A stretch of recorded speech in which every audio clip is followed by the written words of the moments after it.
as torchbearers for freedom, no matter the cost. We need an alternative.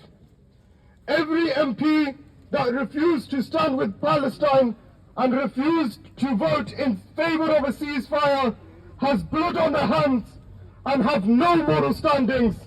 We will not forget your crimes, and when election time comes and the politicians come knocking on our doors and asking for our votes, we will say absolutely not. The British establishment is guided by warlords and the industry of murder. They have stood on the wrong side of history, and that is why we as the people of Nottingham must stand on the right side of history. The people must stand on the right side of history. Our movement is growing stronger and stronger. We have had recent BDS victories. Among them, after a sustained campaign, Puma have pulled out of their sponsorship of the Israeli football team. But we will not end there. We will make Nottingham an apartheid-free city. And to ensure that we achieve that, collectively, we all have some action that we must take. We must continue the boycott of Israeli goods. We have a stall here with some of the companies like HP who are supporting Israel's apartheid infrastructure. So we will boycott and we will continue to wave the flag of Palestine. But amongst our victories, it is important to know that the suffering of the people of Palestine has not ended. Day by day, the situation worsens with a humanitarian disaster, and even post-ceasefire, the oppression will not end. Before this so-called war, but we will call it what it is, a genocide, this was already one of the deadliest years for the people of Palestine, with over 200 killed in the West Bank and Gaza. And this is why we boycott, this is why we protest, this is why we lobby. We will take action until Palestine is free. And all of us here today, all of you who have marched, each and every one of us must become a people who strive and work for the oppressed people of the world, all of the oppressed people of the world. We must strive and continue to march until we see the liberation of Palestine and the liberation of all those living under military occupation.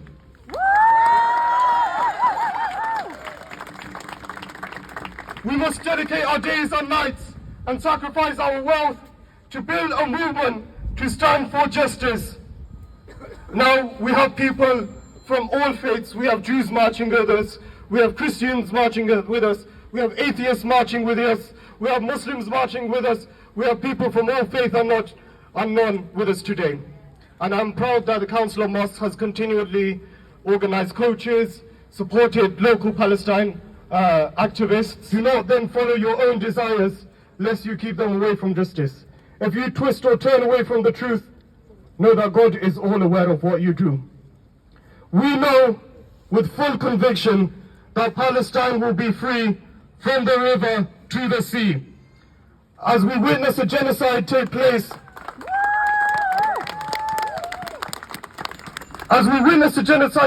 take place, the question for us all is, will we continue to watch the scenes on the television, through social media and the news, or will we take action and stand firm against tyranny and oppression?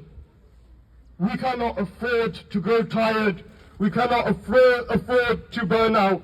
We cannot afford to fall silent. Palestine lives today because of the strength and the resilience of the people of Palestine. So we send salutations to those in Jenin, in Gaza, in Nablus, in Jerusalem, in Hebron, in 48, in the diaspora, and wherever Palestinians live. We will stand with Palestine.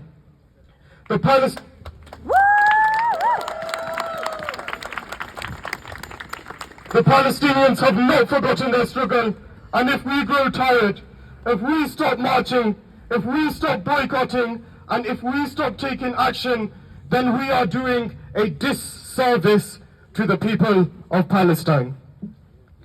Our movement is rooted in ethics. Our movement is rooted in transformation. Our movement is rooted in change. Our movement is rooted in liberation. Our movement is rooted in decolonization. Our movement is rooted in justice.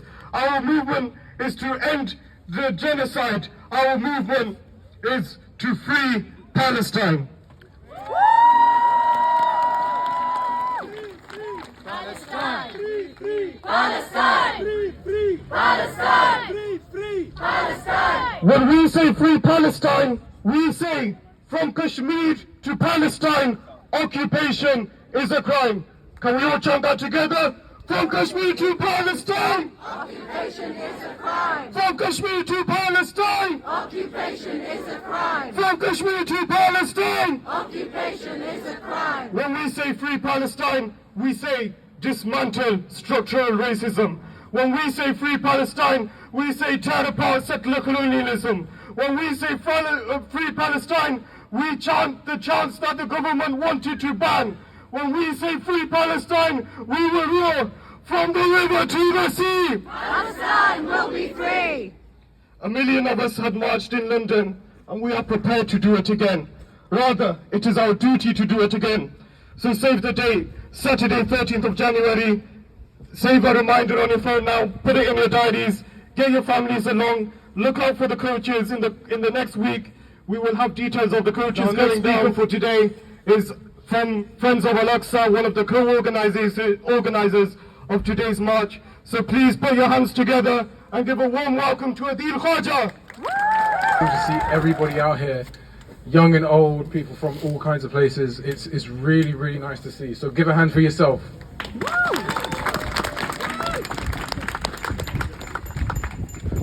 And before we start, I'd like to hold a moment of silence or silent prayer just for the people that have been killed in Palestine. So if you would join me just in a moment of silence.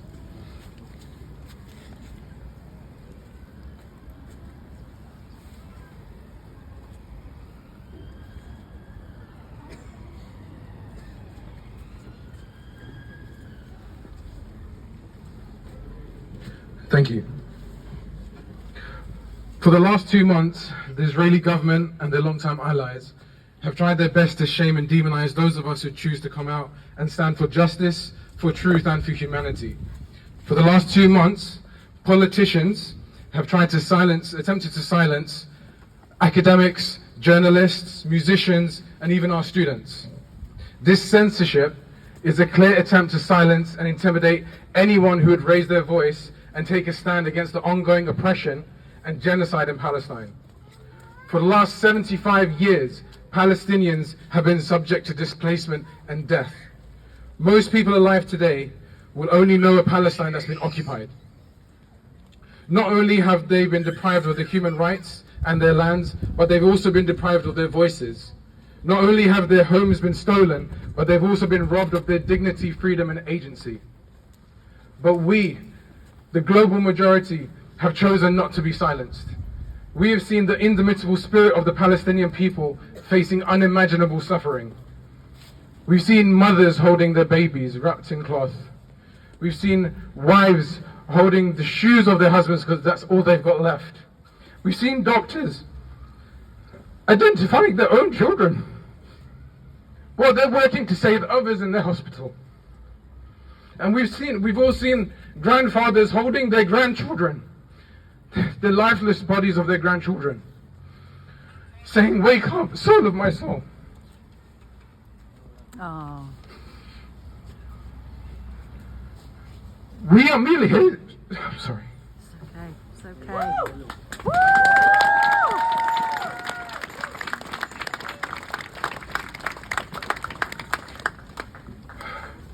We are merely standing in solidarity with the oppressed, because what drives us is something greater than their war machinery or their bombs.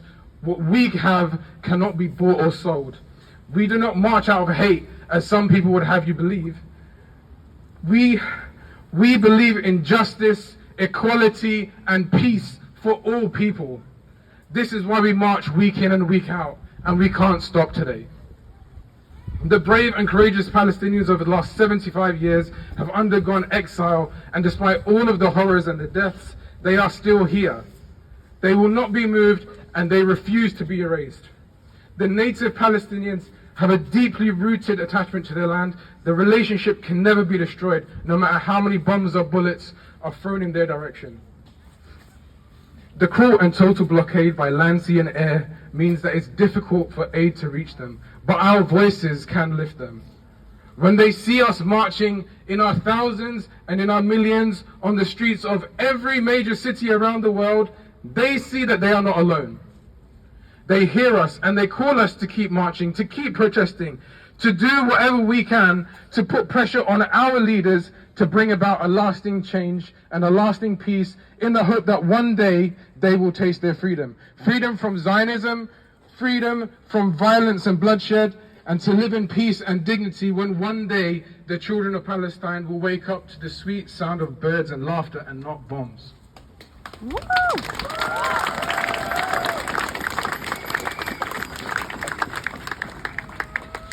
We know that a ceasefire now is the only moral stance to end the murder of innocent men, women, and children. But don't take my word for it. Let's just revisit what we've seen. Over 18,500 confirmed dead by the Gaza Ministry of Health. Over 7,500 of them children. And just to put that in perspective, the population of Hyacinth Green is 23,000. 1.9 million Gazans displaced. And the safe zone that's been designated by the IDF is a small strip of land called Al-Mawasi. It's just 3.3 square miles in area. And to put that in perspective, it's like asking the whole of the population of Nottingham, Birmingham, and Manchester combined to gather in an area smaller than Woollerton. I don't have to tell you about the food shortages and the humanitarian aid that's been blocked, the electricity that's been shut off, the water that's been shut off, because the World Food Programme released a story just 4 days ago where one of the reporters, Hind Qadari, who was in Gaza during the humanitarian pause, stated, if death doesn't come from airstrikes, it will come from starvation. This is the situation that is happening right now. I don't have to tell you about the state of the hospitals. You've seen it. But don't take my word for it. The World Health Organization commented that after 9 weeks of war, 36 hospitals has been reduced to just 11, and even those are partially functioning. How many more Palestinians will it take? How many more Palestinian lives will it take before the people in power call for a meaningful intervention? You standing here today, you are definitive proof that the people united will never be defeated. Woo! But we can't stop at protests. For those who don't know, Friends of Al-Aqsa, they've been working tirelessly for the last 20 years for the rights of Palestinians. They want the return of the refugees to their homes and their lands as stipulated by the UN Resolution 194, and an end to the siege of Gaza. We want to see political change for Palestine. Friends of Al-Aqsa's work focuses on education, activism, and lobbying. Campaign and BDS play a vital role. And if you're interested in finding out what you can do, the stall's here, there's information and leaflets you can find out what activism you can take part in. I know it can be an impossible challenge. It might seem like we can't do anything. But we're living in unprecedented times, and our response has to be unprecedented. When I look here and I see all the people that I've come across exercising your democratic right to protest, it's the most beautiful thing in my eyes. When I see people of all walks of life come together, stand united for justice, and all of you who attend these protests, who attend rallies, and who raise their voices against injustice, you maintain a moral conscience. We know that it is our duty to be the voice of the voiceless. And we know that no one is free until everyone is free, especially and including the Palestinian people. Thank you. Thank you very much to Adil. Now, Friends of Al-Aqsa in Nottingham is the latest group that has been formed, in Nottingham at least, to support the people of Palestine. So the stall is right here. Do have conversations with Adil and anyone else. And if you want to support, then look up the Friends of Al-Aqsa Instagram, social media, Twitter, X rather, and look out for upcoming events. Okay, right. Our next speaker is from the other co-host of today's event, the National Education Union, the trade union that has sent its strongest support for the people of Palestine. So please give a very warm welcome to Sheena Wheatley from the National Education Union.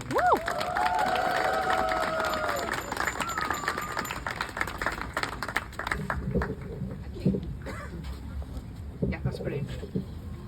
I'd just like to thank everybody for turning out today. It's, again, a really good show of strength and support for our Palestinian brothers and sisters. As educators, we have been dedicated to the freedom of the Palestinians for many, many years, and the horror that we see of well over 7,000 children now counted amongst the dead, and many, many more who won't be counted amongst the dead until they can be released from the rubble of the buildings that have crushed the life from them.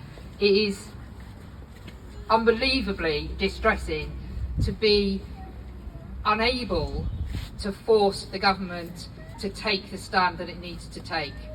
Whilst they struggle apparently to get food, water, electricity, fuel into places of unbelievable need, they still are able to send arms, and they are still able to stand shoulder to shoulder with a genocide.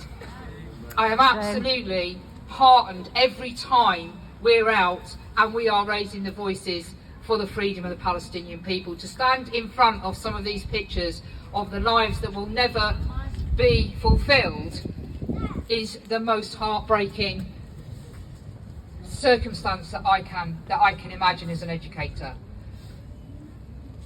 The hope that these demonstrations bring, the power of the voice of those of us who want ceasefire and freedom for Palestinians around the world, and the unbelievable uplift that you see when young people take this cause to the heart. There have been tens of demonstrations and schools walkouts across England.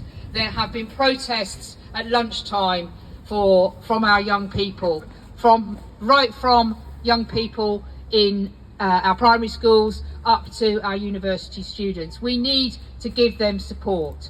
We need to be able to talk in schools about what our young people see on the television and hear in the world around them. The safest place for debate and discussion and the pursuit of peace and justice is with our young people. I look around this crowd today and I see so many youngsters. If you want to talk about these things in your school, if you want support and you want to be able to make collections for medical aid to Palestinians, or you want to be able to discuss and express how you are feeling, then please talk to your teachers. You will find that they will support you. I hope that these young people that I see here today will be the leaders of the future and carry the truth of the future and fight for the justice that our Palestinian brothers and sisters have so fought for, so deserved, and so inspiringly carried on to say that existence is resistance, and they have demonstrated that to us. They need us now. They need us to put pressure on our governments. Those of us in trade unions, those of us who are not in trade unions, most trade unions do have policy which supports the Palestinians. Make them fulfill those policies. Tell them that they must raise the flag of Palestine. We can do this. We can do this from all of these people here. We are the seeds of a better future, and we need to fight for it, and we need to keep on the streets, and we need to keep raising our voices. Thank you so much for inviting us. and we will continue to work as hard as we can for you. Thank you very much once again to Sheena from the National Education Union. Hello. Assalamu alaikum. I am speaking on behalf of People for Palestine. We're also based here in Nottingham. And we've been campaigning for months now, saying that ceasefire is just the beginning. But ceasefire is not enough, is it? No. No. Ceasefire wasn't enough in the past, and it's not enough now. We should be calling for decolonization and the deoccupation of the entire of Palestine so that it can be free of tyranny and allow Jews, Christians and Muslims to live in peace.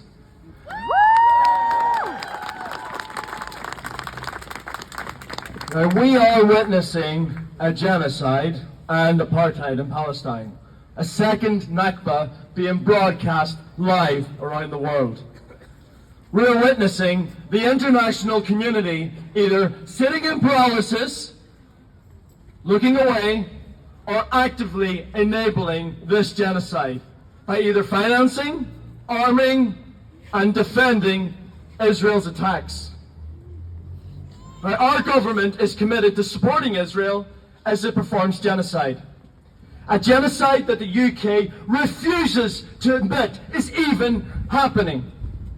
And in the same breath, the UK government claim that they are committed towards lasting peace through a two-state solution.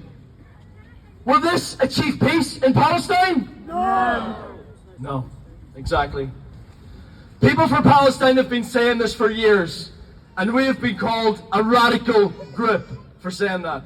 But this is not radical. This is realistic, and this is based off Israel's extremist policy that it has held for decades. And a few days ago, they let the mask slip. Zippy Hadavelli, the UK ambassador for Israel, openly admitted that Israel was not working towards a two-state solution. But this is not new. Israel have admitted multiple times. But what is new is that they're admitting this in English to the Western world. So please understand the significance of this development. In the past, Israel were very tactful about pretending to be working towards living peacefully with Palestinians.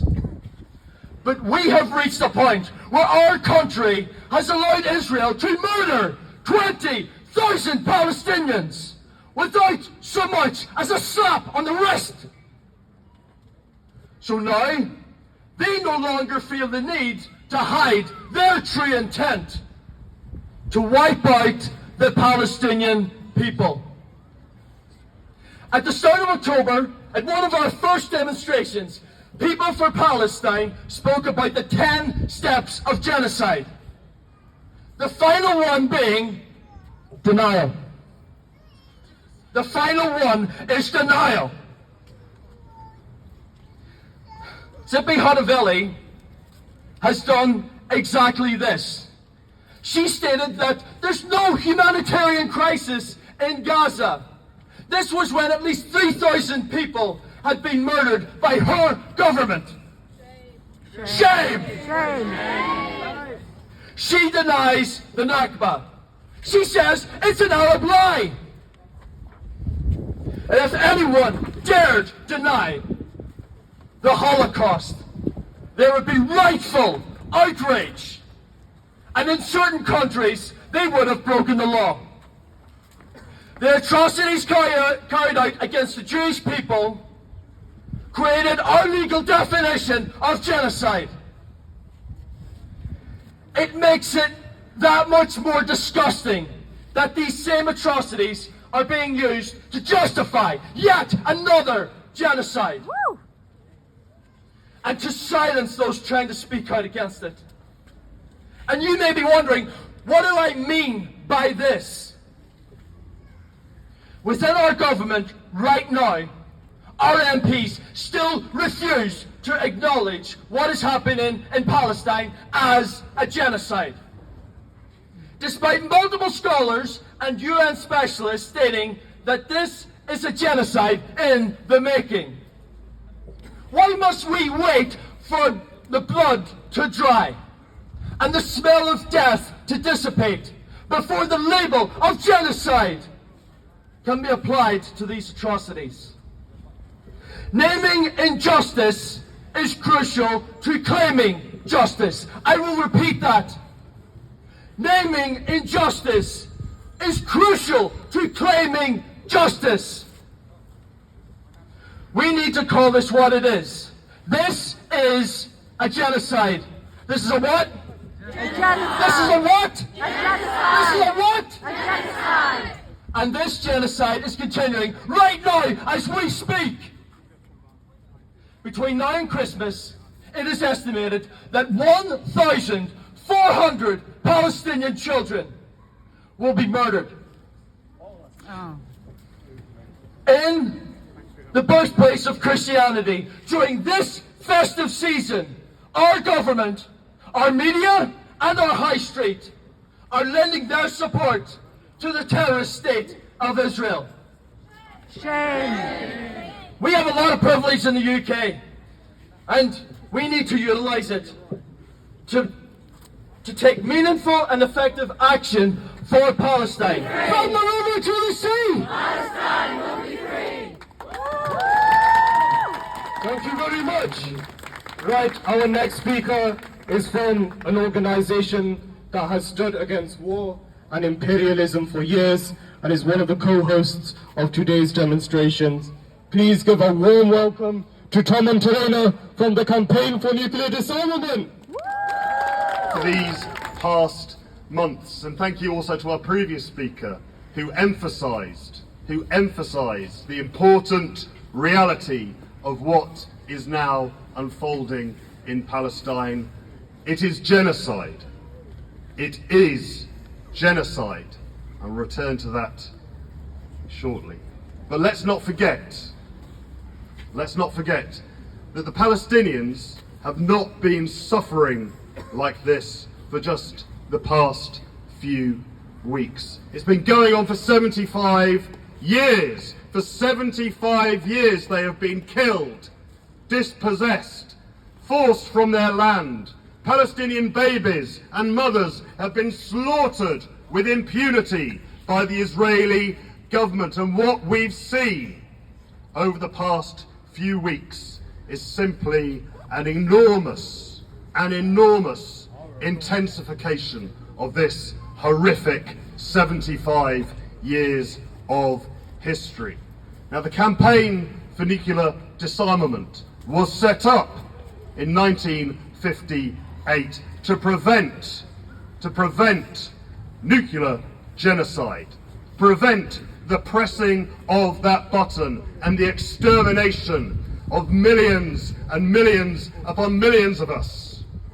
We stand firmly against the prospect and the unfolding reality of genocide. And we do it all the more so in this instance because we are clear that when we're talking about what's happening to the Palestinian people, we are talking about a nuclear armed state, Israel, carrying out genocide against the Palestinian people. A nuclear armed state that is armed to the teeth with conventional weapons supplied by British arms manufacturers, supplied by German arms manufacturers. It's German-made submarines that carry their nuclear weapons systems. It's a state armed to the teeth by the United States. It is a state which is using those armaments, using that untold and horrific power at their disposal to exterminate or to try to exterminate an entire people. We know it's genocide. Netanyahu knows it's genocide. Joe Biden knows that it's genocide. Rishi Sunak knows that it's genocide. And so does the so-called international human rights lawyer Keir Starmer. He knows it's genocide. They all know it, but they're sitting on their hands. Let's be clear. Let's be clear about what that means. As Ted explained, silence and denial is not just a sign of genocide, but it is complicity in genocide. Starmer is complicit. Sunak is complicit. The British military is complicit. The British state is complicit. British arms manufacturers are complicit in genocide, and that is why it is so important that we are here. That's why it's enormously important that the broad, lively and powerful movement that we've built in solidarity with the Palestinians has taken to the streets again and again and again. And that's why it's important that so many people are now saying, no ceasefire, no vote. How can you vote for supporters of genocide? How could you stick your tick or cross in the box next to the name of a candidate representing a party, representing an organisation that supports these horrors? And that's why tens and dozens of councillors up and down the country have torn up their party cards and are standing and sitting as independents.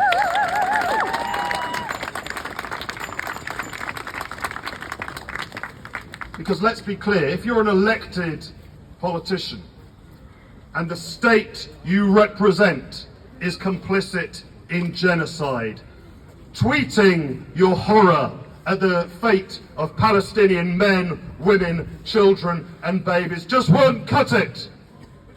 If you are an elected politician who represents a state complicit in genocide, then standing at the edges of just one demonstration and keeping your mouth shut the rest of the time will not cut it.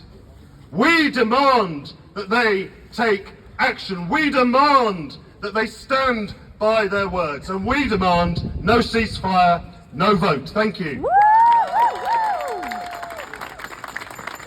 Thank you very much to Tom and Terena, and once again, no ceasefire, no vote. If you haven't already communicated that to your MP, that you are not going to be voting for them next time around, do so now. Our next speaker is Jane Henson, a Christian who has been supporting the people of Palestine and has lived in Palestine. And let's give her warmest welcome and thank her for her support. Thank you. My only real card for being here is that I've been to Gaza 4 times. I know what Gaza looks like. I went there after the 2014 war, excuse my emotion. I then spent some time with children in psychosocial groups who'd picked up pieces of their families. And that was in a war which we thought was horrific. It's got nothing like what's happening now. And I saw the faces of those children as they came in. And as they left 2 hours later, some of them looked still blank because there was nothing left for them. And so it's really important that we understand Gaza is the same distance, I think, as here to Leicester. Not very far, and it's 5 miles wide. And 1.8 million, I believe, of the people, that's more, as there are only 2.4 million in Gaza, have been pushed into a tiny part of Gaza. And then they've been pushed further. It's very difficult for us to understand what it must be like to live under occupation, but that's what they've done. I've been in the West Bank too for 2 years, but that's what they've done in Gaza, and it really is a tiny place, and they've been crammed there. So I just want to say I represent not very effective Christian community. I believe very strongly that actually we as Christians need to stand, and I think you would want to know that certainly in Palestine there will be no Christmas celebrations this year. Fortunately, the Christian priests have said, no, we're not going to celebrate. We're going to pray and we're going to speak up. And I think that's really important, and I would hope that some of the churches here might do the same, because we can't.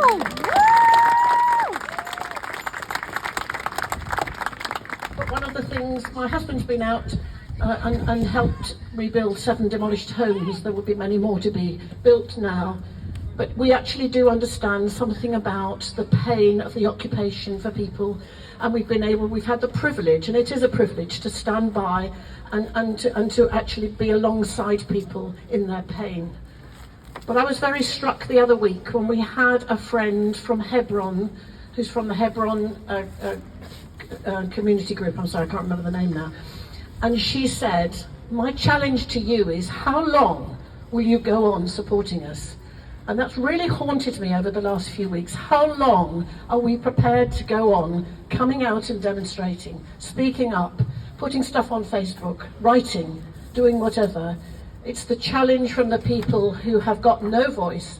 And I think I would just want to say in closing, let's just examine ourselves and see how strong we can be, to speak up for, to stand alongside, to pray for, to be in solidarity with those who've actually losing everything. Thank you. Thank you very much to Jane. And it's also important that we celebrate and remember the Christian heritage in Palestine over the festive season. الطفل في المغارة وأمه مريم وجهاني يبكيان. These are lines from a resistance song, Zahrat al-Madain, The Rose of Cities by Fairuz. And in it she says, a child in a cave with his mother Mary, 2 faces flooding with tears. And that is the situation in Palestine today. And Muslims and Christians stand together in Palestine, and we must do that as well. People of all faiths and none.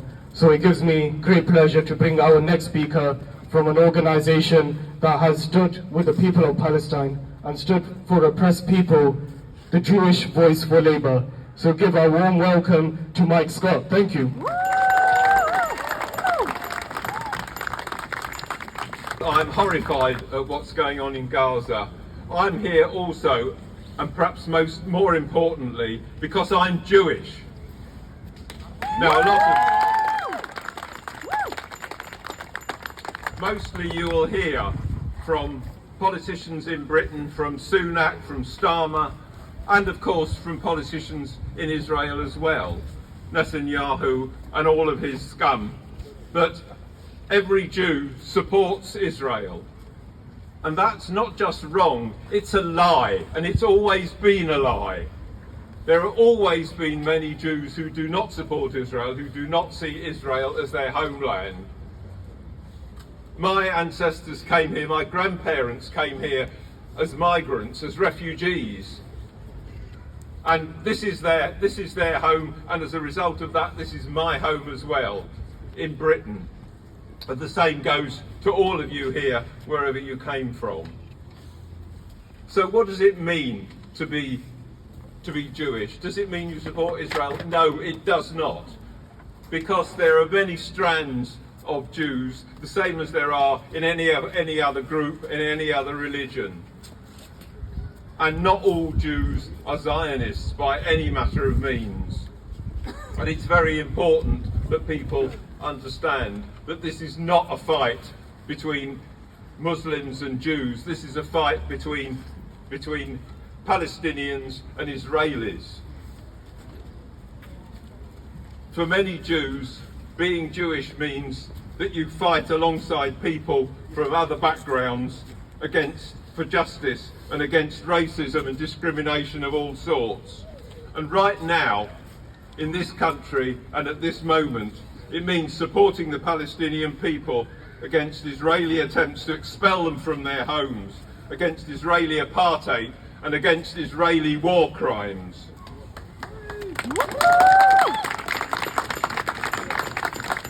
Whatever you're told by the people in the who you'll see in the mainstream media, who you'll see in the newspapers, who you'll see on television, there are many Jews who support the Palestinians and always have supported the Palestinians in their fight for civil rights as much as anything else in the Middle East. And there are many Jews, including many here today, who say, as I do, that we are always with the oppressed. We are never with the oppressor. Thank you.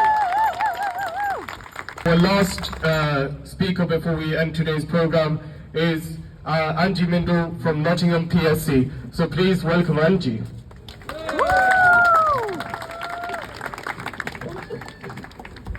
Thank you, and thank you very much for being here today and staying here in the cold.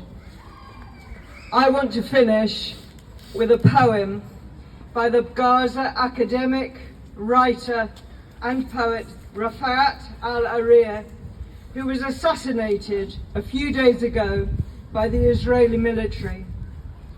Not content with murdering women and children, medics, teachers, and an ever-increasing number of obviously targeted journalists, they're also going for poets. They're obviously afraid of their words. Rafat was sheltering in a school with his family in Jabalia refugee camp when he got an anonymous phone call telling him that they were going to kill him. He left the school so that he didn't endanger too many others who were sheltering there, and he moved to his sister's apartment, which that evening was duly bombed, killing him, his sister, and her 4 children. This is the last poem he wrote 6 weeks before he was murdered, and I will try to read it through without breaking down. I haven't managed that yet. It's called If I Must Die by Rafat al-Ariyah. If I must die, you must live to tell my story, to sell my things, to buy a piece of cloth and some strings, make it white with a long tail, so that a child somewhere in Gaza, while looking heaven in the eye, awaiting his dad, who left in a blaze and bid no one farewell, not even to his flesh, not even to himself, sees the kite, my kite you made, flying up above, and thinks for a moment an angel is there, bringing back love. If I must die, let it bring hope, let it be a tale. Thank you.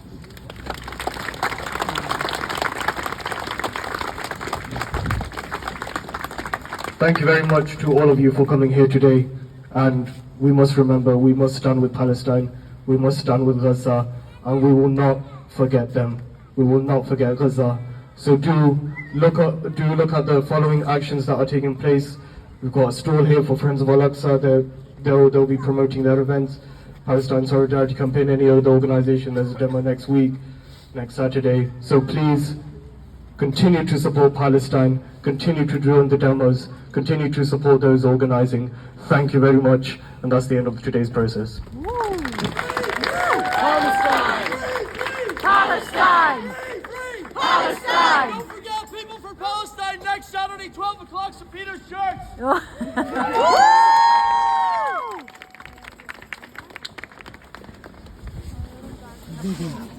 Right.